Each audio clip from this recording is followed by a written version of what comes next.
Very well. How were Yeah, excellent. Thanks. Oh, it's lovely to see you so smiley and energetic. I love that the Guinness record on the wall. That's awesome. And I see words of the week. Let me read the words of the week. A man is great not because he hasn't failed, Yep. but because failure hasn't stopped him. Awesome. Awesome. Yeah. Way to go. Hey, let's start about talking about failure. What does failure mean to you, Andy? I think when things don't go to plan, when you don't get the result that you want or had planned for or hoped for, and I suppose it's something we all experience. I don't think anyone goes through life all plain sailing with green lights. It's something that we all experience, but we have to learn to handle failure with grace and look at the positives and look at what we can take from in order to be ready for the future and for the next time.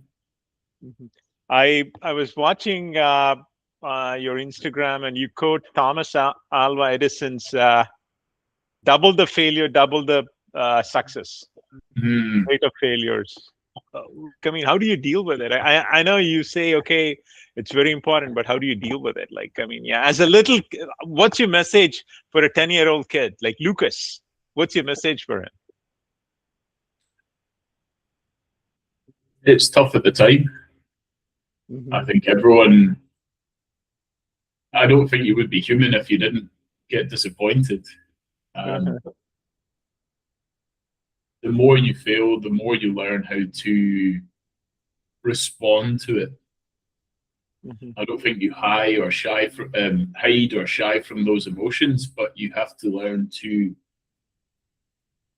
process them, acknowledge them, process them, accept them, and look for the lessons from it.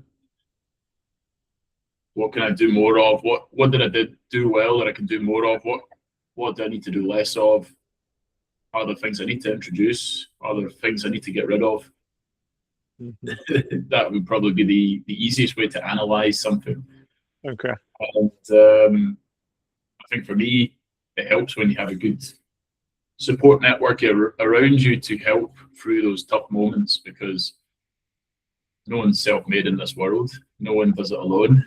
It's far tougher trying to do it all on your own. So yeah, having people around you is key for me. I love being part of a team. Awesome. Yeah. Scotland, Indonesia. What's your favorite? What's my favorite? Yeah, trying to land me in trouble here, Madhu. No. There's no trouble here. Yeah, like I'm just going after your flavors that make you happy. That's it. Yeah. Well, for the context, my dad's Scottish, my mum's Indonesian, and I spent most of my life in Scotland. So I think naturally through exposure and nostalgia, having lived there, Scotland is obviously very close to my heart. That said, Indonesia, I love the culture. People are friendly. There's a big emphasis on family. It's a beautiful country as well. The food's amazing. So there's a lot to love there as well. So I don't want to pick one or the other. I'm a mix of both. No, when it comes to flavors, when it comes to food, like what do you enjoy? Yeah, that's where I'm trying to go. Yeah. Scottish food. Awesome. Way to go. Haggis is one of my favorite meals. Okay. I do love fish and chips. It is probably my favorite. So beautiful. Probably not what they're expecting. They're probably expecting, rice and pasta, something a bit more healthy that can challenge an endurance athlete. But I do love We love a bit of unhealthy food here and there, and Absolutely, I'm with you. And yourself, Madhu, any preferences in terms I of love global I love cuisines? cuisines. Yeah, I love flavors. I'm originally from India. Yeah. Mm. Yeah, yeah. I mean, I have a couple of food allergies. Beyond that, I love to experience flavors. Mediterranean food is my favorite. Mexican food I love. Indian food I love. Like India is actually a very diverse Diverse. flavors. Yeah, like you don't have like you can't say uh, you can't associate one flavor to India. So every Mm. part of the country, every household that you go, the flavors actually vary, and that's amazing. Yeah, and like when I live in Canada now, uh, so when I was a little guy traveling within India for swim meets and other thing, I would get culture shock just because of okay, hey, the way we did things back home within my province or within my city would be different in a different part of India. Where So where in yeah, India did you grow up, Madhu? I grew up actually in a city called Mysore. Mysore. Yeah, so it's Yeah. actually a heritage town, um, and Whereabouts in India, in the it's in north or it's the in south? it's in the south. So have you heard of a city called Bangalore, which is actually an IT capital of the world? Yeah, yeah, Yes, it's yes. very close to Bangalore. Yeah, okay. Yeah, that's I've where been I'm from. Yeah. to, I've been to Tamil Nadu.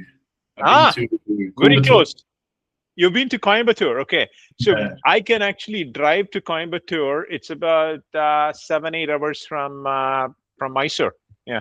oh, okay, okay. Well, Coimbatore, back in a previous life, I was an accountant and we had a offshore mhm. team, so I would There you go. go to Yeah. Coimbatore, Mhm. went to Many. Kerala, the Ah, you've been backwaters, where else? Uti, if Ooty. Very close. Nice, Uti nice. was lovely. Okay. But I loved it there. Lots of Yeah. dosa, dosa in the morning. Oh, it was the There you best. go. Beautiful. So many of the accountants that I know in the Western world actually have like an outsourced team in Tamil Nadu because Yeah. people are good with numbers. People are good with numbers in the South. I'm sure you know that. I'm going to talk to you about numbers as well. Um, like I think I mentioned heritage. Mm. You have actually spoken about heritage in many of your conversations. Tell me about that. What does it mean to you? You come from like Scotland. You talk a lot about your grandfather, hikes with Mm. your parents and your grandfather, and then Indonesian culture, traditions, family, heritage. What does it mean to you? Like, mhm, Well, I think one of the reasons why I do is because I think we need to acknowledge and honor where we've come from, and the people that have helped to influence and shape who you've become. So for me, my parents, my grandparents, my family, my friends, coaches that I worked with as a kid getting into swimming and growing up, they've all left their mark and helped me to become the person I am today, mhm, influenced how I think and act. And then the whole environment around that. And what does it mean to be someone that is originally from Scotland? What does it mean from a values perspective to be half Indonesian? What do you place importance on in your life? And mhm, the old saying is you become a product of your environment. And that's what it was for me. I grew mhm, up in a mhm, family where we were taught to look out for each other and to use our skills to contribute positively to the world, mhm. to be resilient. I mean, I'm sure it's the same for you in Canada. The weather is rough. You know, you have to find ways to endure through it. It's probably Yeah. why I do what I do. Growing up in the west coast of Scotland, and it's probably Yeah. less than 1 week a year of good weather. It's a challenge, you know. It's a marathon. So I think just paying homage to it, and never forgetting where you've come from, because that's been a large part of who you've become. Awesome. Beautiful. Beautiful. Yeah. And you mentioned about, weather. And you've also mentioned the warmth within you has actually helped you conquer all the cold water bodies. Tell me about it. Well, there's obviously the Scottish side to me, which is used to the cold. And, you know, it's before even beginning to talk about the water up there, it's cold enough in the air, you know. That, the other half of me is the warm-blooded Indonesian, which is 30 degrees Celsius and above. I'm not sure what that is in Fahrenheit. So there's competing. You've taken advantage of conflict within you to thrive in the cold water. I wouldn't have said thrive, but it would have been survive. But it's probably, I mean, one of the reasons I live in Australia now is because of climate and the warmer weather. I love the cold, but I love prolonged experiences in the hotter weather. So I think I love both. I think it's proportions. What are the proportions that work for you? And a warmer summer and sun is hard to beat, especially when swimming in the ocean. It's incredible what we have here. Nice. Another thing that I noticed is, in the last 5 years, you've packed up so much swimming. You swam all over the world. How did this happen? Like, how did this happen? Why did this happen? Like, what was the shift from, you're 32 years old. Like, what was that trigger that, said, hey, I want to do this. Like, and you've just gone off, like, swim after swim after swim. Like, where did the drive come from? Well, I'll provide a bit of context and wind the clock back a bit. When I was 32, I was here in Western Australia. I got back into swimming after a hiatus from the sport during COVID. And originally it was something to do and something to keep yourself occupied during lockdown. I wasn't working at the time. I wanted to stay fit and healthy, and along that journey, fell in love with the sport again. Realized its importance on not just physical well-being, but mental health, and being immersed in nature and having access to community, and along the way pursuing goals. I think we all need things in life to target, and I'd got on this journey of revisiting some unfulfilled goals from my youth. I had wanted to try to make the international teams for Great Britain and Scotland, to race at the Commonwealth Games and at the Olympic Games, and fallen short of those. But when I got back in this second time, I had aspirations. They were a little bit different, where they weren't competing against others, but competing against myself. I wanted to see how far I could push myself and see what the ceiling was, see if I could reach my potential in the sport. And here in Western Australia, we've got the Rottnest Channel Swim. Back in 2021, I was fortunate enough to go and win that, and be in a very quality field with guys on the Australian Dolphins team, people that I was expecting to blow me out of the water, but I did a good job and came first. But I'd also raised a bunch of money as well for charity through that experience, and I thought, well, maybe there's a way to go on and use these swims for multiple reasons, to pursue these goals that I'm still hungry for. Incorporate a bit of travel around the world, meet incredible people along the way, raise money for causes close to my heart, including mental health and supporting and advocating for the oceans, but also maybe these swims could be a communication platform.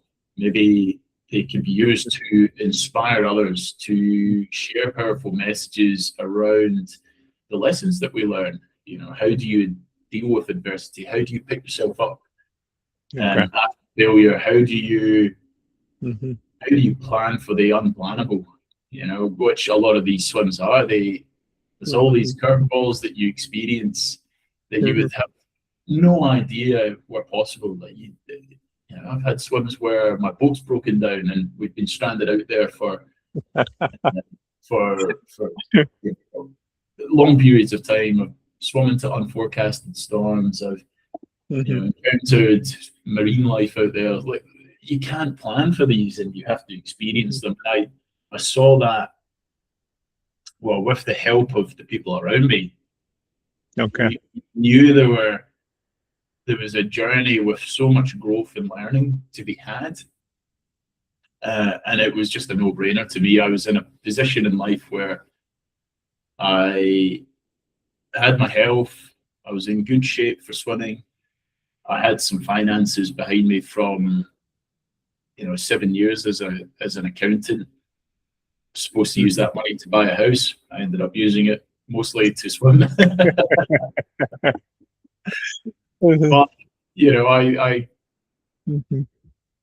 what ensued was value that you can't put a price on. In terms of experiences that people met, the lessons learned. And that's what I can look back at in the last 5 years, and it's now shaped where I'd love to go ahead with what I'm doing in swimming and how we can potentially help others as well. Beautiful. I want to share something from my experience, but like when you started this journey, okay, what was it like? Did you have like a full picture, or was it one step after another? Like, did you know that, okay, this is what you wanted to do, or like, did it suck you into this whole state of flow that you talk about, that experience that you get from these swims? Yeah. I'd say it was more of a build the plane in the sky type of journey. Yeah. I do, where you've got an idea of direction. You don't exactly know where the destination is, but you head in that direction and you keep adjusting as you go. So if you think of swimming in the open water, you take 8 strokes and then you sight to make sure that you're on track, and then you readjust, and then you take another 8 strokes and you sight and readjust, and so forth and so forth. When I did, I suppose the big turning point was after Rottnest, and I got in my head, I'd love to do the Ocean 7. Okay.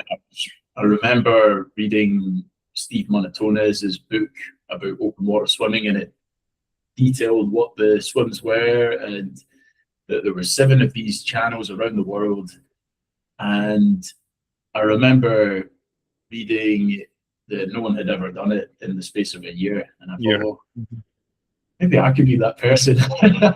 Maybe I could go and do that, and we can use that as a platform to raise money for mental health, to share lessons that we learn along the way. And this could be my own version of the Olympics. This could be my challenge where I really push myself and see what might be possible. And I didn't really know what I was getting myself into. I put the blinkers on. That became the sole focus for the year. Can we do this challenge? I didn't know what I didn't know. The first step that I did was seek out help. You know, I spoke to the likes of Shelley Taylor-Smith, you know, legend in not just Western Australia, but in the global scene in terms of swimming and in open water. Jay Prachal, who ended up joining me on my journey throughout the Ocean 7. And obviously all the different swimmers and people around the world that helped me on that journey. You know, I didn't have it all planned out. I didn't have it all booked. it was very much, let's just take it one step at a time. We know that this is the goal and where we'd love to get to, but let's just see what we can do. And like I said just a second ago, it was very much building the plane in the sky, and I had no idea just how much I'd bit off. I bit off way more than I can chew. But I think that sometimes you need a little bit of naivety to get started, but you need commitment to get it finished. And fortunately, with the help of the people around me, we were able to do that and achieve things that I don't think any of us could really have ever imagined. It was just an incredible journey. Beautiful. Andy before this journey and Andy now. I'd say there's been growth in quite a few areas. I think I used to be very driven by results. Coming from that competitive pool swimming background, where it's very much compare and compete versus celebrate and collaborate. That was a lesson I learned very quickly when doing these major channels, that the result is not in your control. You cannot control the weather. You cannot control the conditions. You cannot control if your boat breaks down. You cannot control if you have to wait for a tanker to go past. You know, all of these things can happen, and I learned that the result, yes, it's nice to break records and go fast times, but it's how you conduct yourself, not just during the swim, but in the lead up to it, all of the preparation, how you conduct yourself afterwards, all of those matter way more. And, you know, if I look back at my career, the swims I'm most proud of aren't the records, it's the ones where we found a way to keep going. Yeah. When everything was up against the wall and we were in real dire straits. Places like the Molokai Channel or in Tsugaru over in Japan, where you are just getting pounded by the conditions in Mother Nature. She's really unforgiving, and you somehow still find a way not to give in and to pivot and to keep going, even if it's not pretty, even if it's slower than you expected. You still find a way to keep going forward, and I think those are the more valuable lessons. So yeah, definitely that change in focus on the result, and then an appreciation or a greater appreciation for the importance of the support team around you, because like we've said in this conversation already, no one's self-made. No one can go and do these huge things on their own. It requires working with others. And yeah, if there was one lesson from it all, it would have been that, you know, that you have to find the right people, surround yourself with the right people in order to succeed in the things that you set out to do. How do you find that ingredient? How do you find that right people? How do you build your team? Like, what does team mean to you? Like, yeah. That's a great question, Madhu. And by the way, I'm really enjoying this conversation. You're a very good conversationalist, and thank you for asking very thought-provoking questions. Hopefully my morning brain is doing an okay job at answering them. I think when it comes to team, you're looking for the right people. How do you know if they're the right people? Do you have shared values? So if I put that through a swimming perspective, if I wanted to swim the English Channel and have a crack at the record or setting a really fast time, but I wanted to do that fairly and honestly, then you want to have people on the team that share that view, not ones that will, you know, it will be win at all costs. All right, okay, well, he looks like he's about to have hypothermia, but we'll keep flogging him.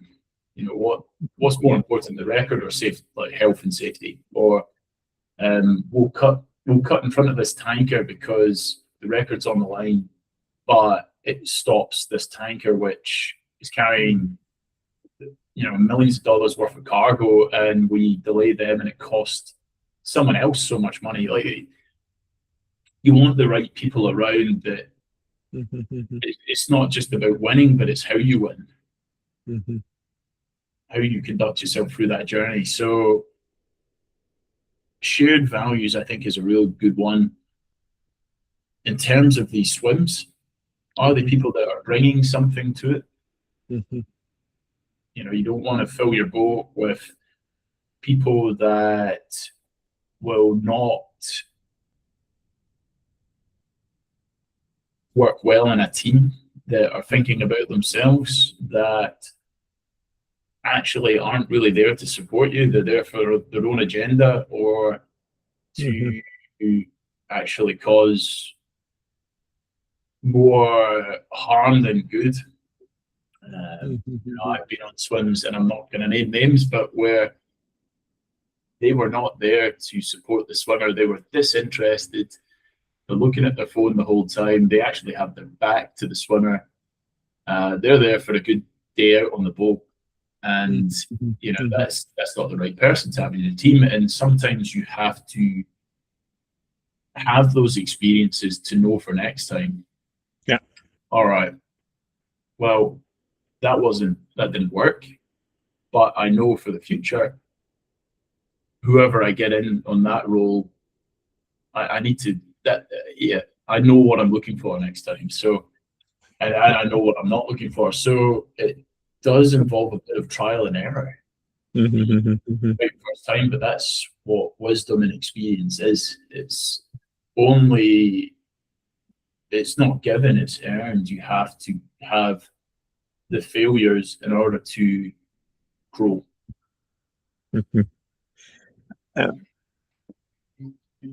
I think I'm going to pass that question, but tell me about your finance life and your swimming life. Like, is there any commonality, or are you trying to bridge them, or are you trying to separate them, or like, how do you, like, how does professional Andy and adventurer Andy unite? Well, I think when they're one of the same, Madhu.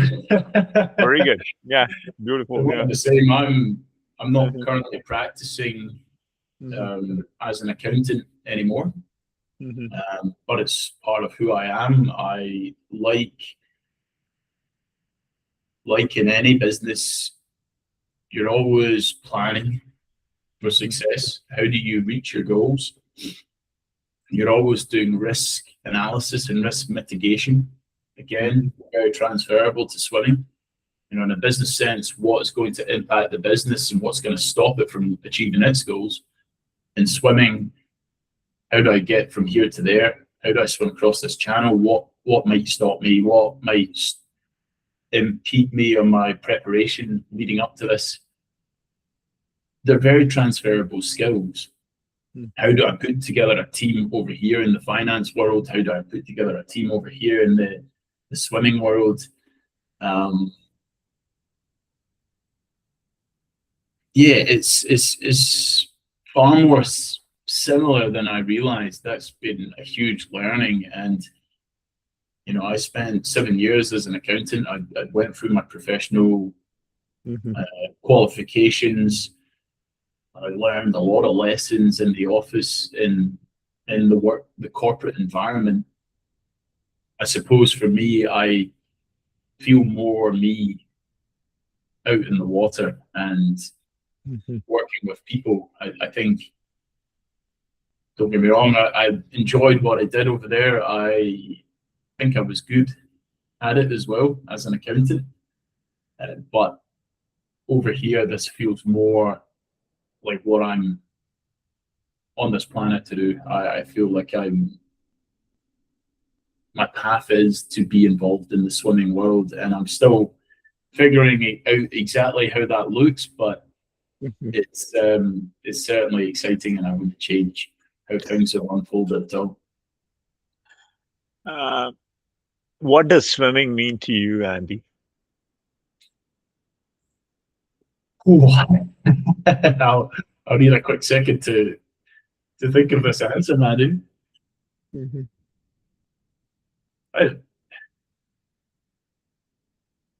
Sorry, for me, is freedom. Beautiful. It's freedom. It's life. You know, we touched on it very earlier. Physically, the physical movement. It's great for your body and health. The endorphins that you get from moving and being in nature, being connected to or fully immersed in the water and the ocean, the elements, being connected in with community, all the lessons that you learn from the sport and the pursuit of goals.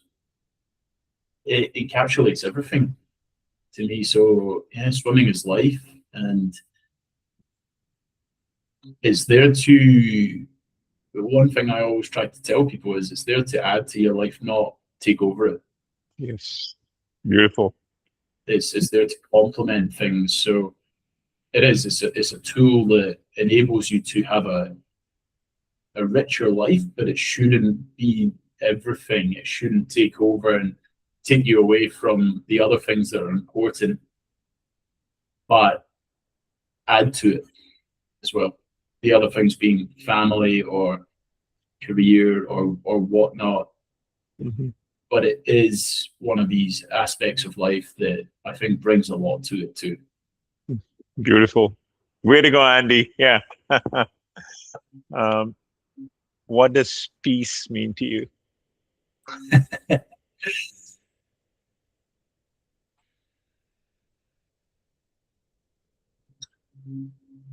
I think it's a few things.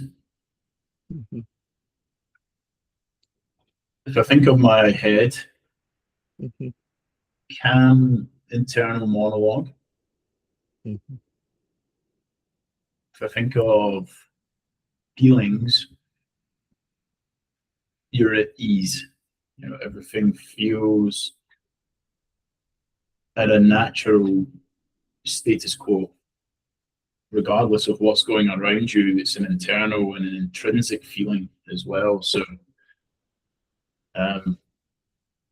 yeah, very calm state of mind and feelings of calmness as well. So yeah, your head and your heart, and emotionally everything is really at rest. And maybe not at rest, but that's a good question. I've never been asked it, but hopefully that gives you a bit of an idea of how I'd love to articulate. No, beautiful. Yeah, I think I got the answer. Yeah, I think we on the same subject, you talk about state of flow. Yeah. You mentioned it several times. Tell me about it. Okay, what can the world learn about it? Like both adventurers, non-adventurers, people who are just like mundane life, getting through their day, work, life, grind. What a state of flow. State of flow to me is that optimum state where it's almost like the passage of time just goes like that, and everything happens automatically, and you are at peace. And I think it comes in where you're not thinking, you're not having to, you're not having to think. Everything's happening through intuition, and it comes from doing something well and repeating that so many times that it becomes automatic. So first time you jumped in a car, you're probably not in the state of flow when you're driving that around. Bicycle. On a bicycle. Running or swimming. But after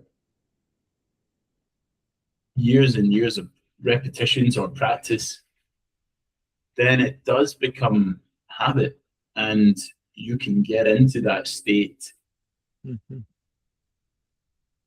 and feel at peace and let your body just take over and autopilot, pretty much take control of what you're doing. And they call it the optimum state. You're not having to think about things. You're executing, you're just doing. And so when I think of state of flow in terms of endurance swimming, you can only really have it after you've done the preparation. And I say the physical preparation, you're swimming in the pool and you're training so that it is automatic out there in the water. But you've also, if I look through the lens of the English Channel, for example, you've done your planning in terms of, this is how I'm going to take on this swim. I've done my risk analysis and mitigation. I've identified what might happen out there, and I've got all these backup plans and responses to everything that happens. So if I get stung by a jellyfish, this is what we do. If I start to feel tired, this is what we do. If I start to feel cold, this is what we do. That's all sorted so that you're not thinking about it out there in the water. You've done the plan. Your team are across everything.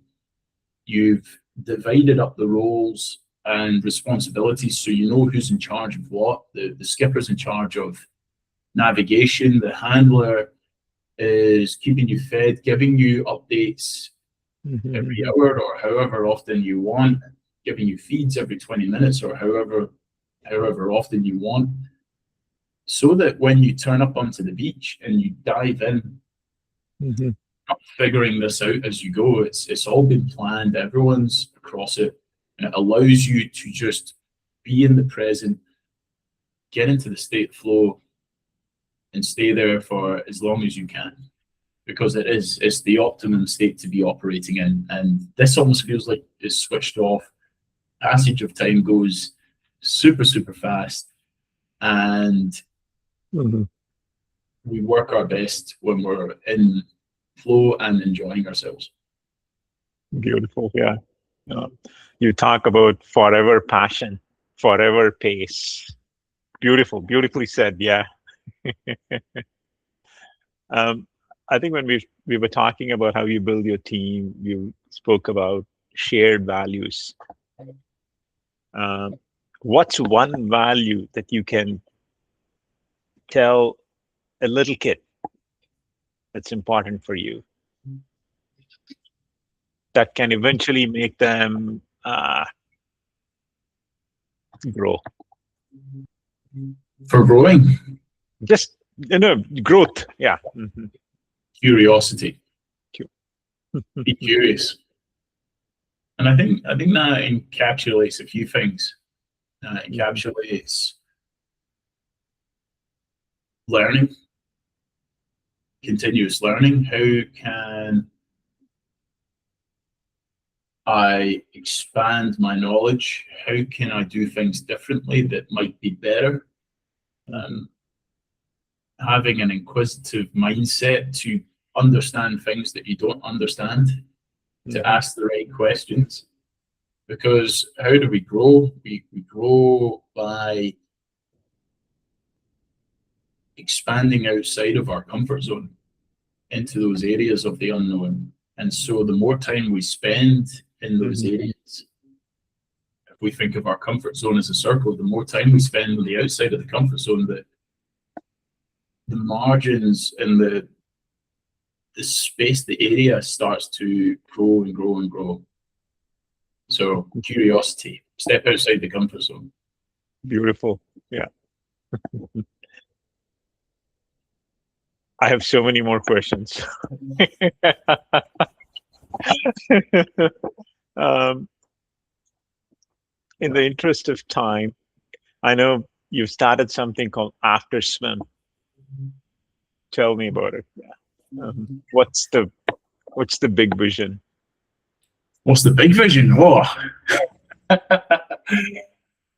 well, I think so. After Swim is something that myself and my friend, mentor, handler Jay Prachal started, and it came from, or it was inspired by the conversations that we typically have after a swim.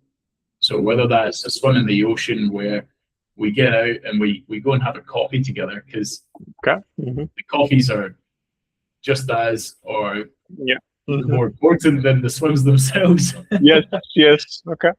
we found that we were having these conversations around, firstly how good the swim was, but then people would ask us for what are your thoughts on this, or where should I would love to do an event. What do you think about this one? Or what advice would you have for me? I'm trying to swim to Rottnest. And we found that these were the conversations where the growth was happening, where we were really connecting with others in the community. And we thought, oh, we have these great conversations. We'd love to take them out onto the world stage and make that knowledge or these insights accessible to more people. And so we thought, well, how do we do that? Why not start a podcast and just see where it goes? And at the moment, it's been, Jay and I talking. We haven't had guests on, and it's been largely around what is one kind of lesson that we can really deep dive in on. We've tried to talk about what's going on in the open water swimming world, the challenges that people are taking on, or things that we see that perhaps the community need to be more aware of, like some people's amazing swims or exciting products that are coming out, whatever. Again, just replicating those conversations had after a swim. But I think we will pivot slightly to more of these conversational type podcasts and interviews, because there's so many incredible people out there in the community, and it'd be amazing to share their stories and the lessons learned and really connect with them, and because we don't want to make it about ourselves, we want to shine a light on others. And so that's the direction that I think it's going to head, Madhu. Again, I've got rough ideas of what it might look like in 1 year, 5 years, however many years. But for now, we're enjoying ourselves. We head in the rough direction that we want to go, and keep pivoting and sighting along the way to stay on track. Beautiful. Yeah, I think it will be, well, I hope it's something that will really add to the swimming community, because it's such an amazing community to be part of. Yes, beautiful. Yeah. What's the most difficult thing that you've done, Andy? Forget, not just swimming.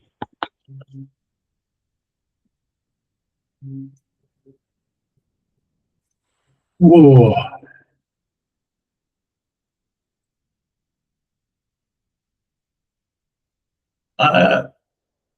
Outside of swimming, one of my big fears, one of the things I hate doing, is letting people down. It's one of my, I suppose I'm someone that loves to help others, that is always there and wants to try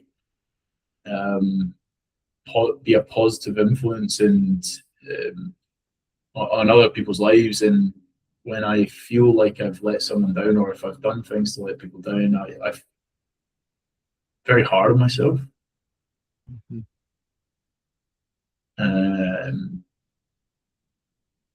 Yeah, I think a big journey, personal journey in my own life was having let down a past partner and taking the time to process through that, and in time learn to forgive myself.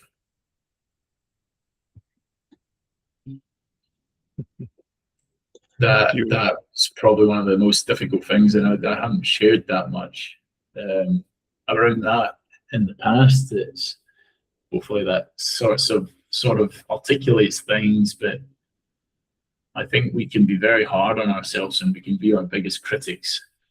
And having grown up as a little bit of not a perfectionist, but someone that really held themselves to high standards, and when you've fallen short of that, and when other people have been affected, for many years I really was hard on myself on that, and it was difficult to learn to not be so hard on yourself. Yeah, and to forgive yourself. I carried a lot of shame for a few years. So yeah, that's beautiful. That's beautiful, Andy. Yeah. One last question. Okay, I know you do a lot of work supporting mental health. What does mental health mean to you, Andy?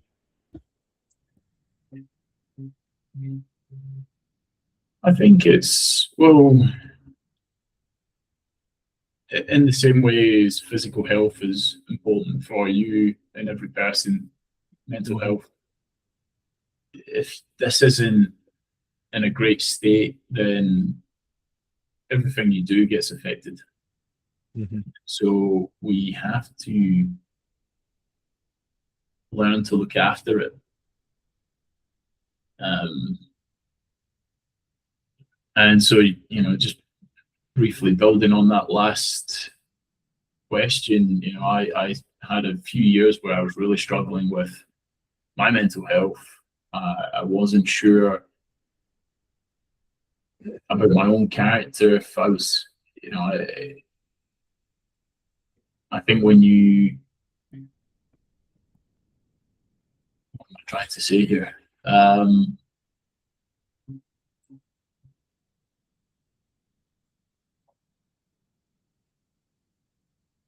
I think when you're going through rough times, like I think that journey taught me the importance of, okay, I got myself into this mess. How do I get myself out? And fortunately, I had a good support network around me to not fix my problems, but be there, show compassion. Simon Sinek calls it sit in the mud with you. People got me back into swimming. People got me pursuing goals. I started to regain confidence in myself and in my character. That whole journey as well, I suppose the Ocean 7 was part of that, in terms of understanding who you are, because when you're tested, that's when you find out what your character is. I wanted to rewrite the script and be the person that I knew I could be. And so that was the whole progression and the whole journey. And mental health, I think you don't fix it in a day. It's good day-to-day habits that allow you to remain in good mental, good health. You know, think of it more as, well, Jay Prachal says this, look at it more like fitness. You got to keep doing the right thing every day to stay fit. Yeah.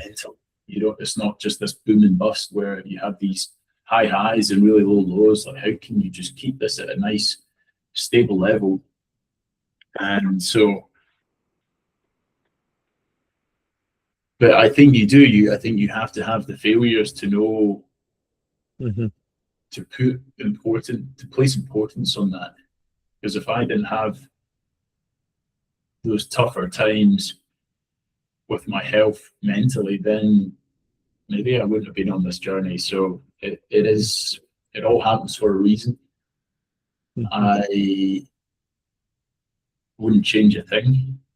And, you know, I love supporting that cause. It's so important to me, having had my own mental health experiences, and my grandfather, who's a big inspiration for me, you know, seeing him have depression, and you know, it can happen to anyone. So I try to share about what's helped me through those tough times, in the hope that maybe others can take inspiration from that too, and find the support that they need in order to get out of any of the issues they might be, or the places they might be in right now as well. Andy, that was beautiful. Thank you, Madhu. Congratulations on all the swims that you've done. There's still one more month to come to San Diego. If you can make it, I would love to see you. I'd love to give you a big hug. Well, yeah, I would love to be there. Never say never. I'll be looking for you. Yeah, I'll be looking for you. It's closer to you from Australia. Oh, I'm on the west coast. You're on the other side of Australia. Still 5 hours of flying to get to the east coast. Okay. But look, if I can, I will. Okay. We'll see what happens. But I've really enjoyed this call, Madhu. It's been beautiful. Yeah. Great catching up. And maybe I'll see you next month. Who knows? Yeah. There you go. Awesome. Yeah. And Andy, will stay in touch. I'll be rooting for you, and I'm sure our paths will cross. Our tides will. I'm going to use the word collide. Yes. To create more energy. Right. Well, I'm a big fan of your energy, Madhu. I think you're a great guy, and thank you again for what's been. It's been a real pleasure. Yeah, awesome. We'll stay in touch, okay? And thanks for your time. See you later on. Cheers. See ya. Yeah.